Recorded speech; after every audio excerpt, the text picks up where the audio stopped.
Hi learners. நம்ம இப்ப பார்க்க போறது பாலினாமியல்ஸ்ல இருக்கக்கூடிய ஒரு சம்மர். ஃபேக்டர்ஸ் கொடுக்காம பாலினாமியல் கொடுத்திருப்பாங்க. இந்த பாலினாமியலை நம்மளால ஃபேக்டரைஸ் பண்ண முடியும், இல்லைன்னா சம்டைம்ஸ் டைரக்டா ஃபேக்டரைஸ் பண்ண முடியாம வேற ஒரு சில மெத்தட்ஸ் கம்ப்ளீட்டிங் தி ஸ்கொயர்ஸ் அந்த மாதிரி யூஸ் பண்ணி மட்டும்தான் ஃபேக்டரைஸ் பண்ண முடியுங்கிற சிச்சுவேஷன்ல நம்ம வேல்யூ ஆஃப் 1/α + 1/β கண்டுபிடிக்கிறதுக்கு எப்படி இந்த நம்ம சால்வ் பண்ணலாம் அப்படிங்கறத நம்ம பார்க்கலாம்.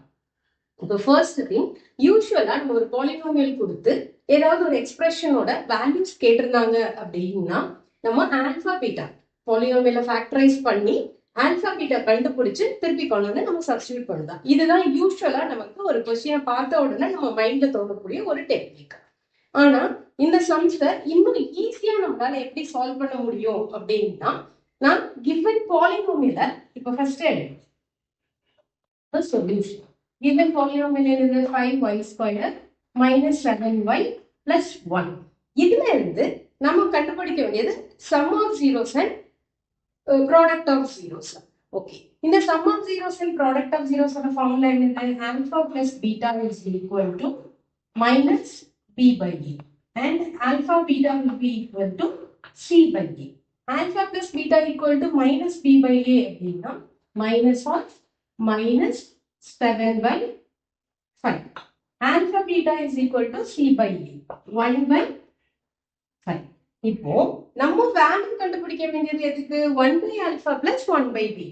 இப்போ இந்த இந்த எக்ஸ்பிரஷனுக்கான வேல்யூ கண்டுபிடிக்கிறதுக்கு given எக்ஸ்பிரஷனை in terms of sum and product நம்ம எழுதுறதுக்கு ட்ரை பண்ணலாம்.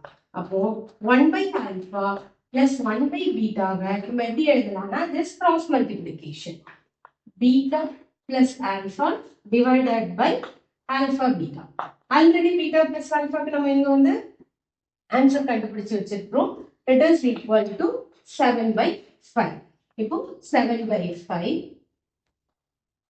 divided by alpha beta ஓடுது 1/5. ஓகே, இந்த எக்ஸ்பிரஷனை நம்ம எப்படி சால்வ் பண்ணலாம்னு பார்க்கலாம். இப்போ இந்த 7/5 நான் இதே எக்ஸ்பிரஷனை திருப்பி இங்க மறுபடியும் எழுதிட்டு உங்களுக்கு சொல்லி தரேன். 7/5 divided by 1/5. இப்போ இந்த நியூமரேட்டர்ல இருக்கக்கூடிய ஃபிராக்ஷனை நம்ம அப்படியே எழுதிட்டு இந்த டிவிஷன் லைன் வர்றத நம்ம மல்டிப்ளிகேஷனா மாத்தி டினாமினேட்டர்ல இருக்கிற ஃபிராக்ஷனை நம்ம ரெசிப்ரோகேட் பண்ணி கொண்டுடலாம். இப்போ 5/1 5 கேன்சல் ஆயிடும். 7/1 will be equal to 7. அப்போ 1/α plus 1/β value is equal to 7.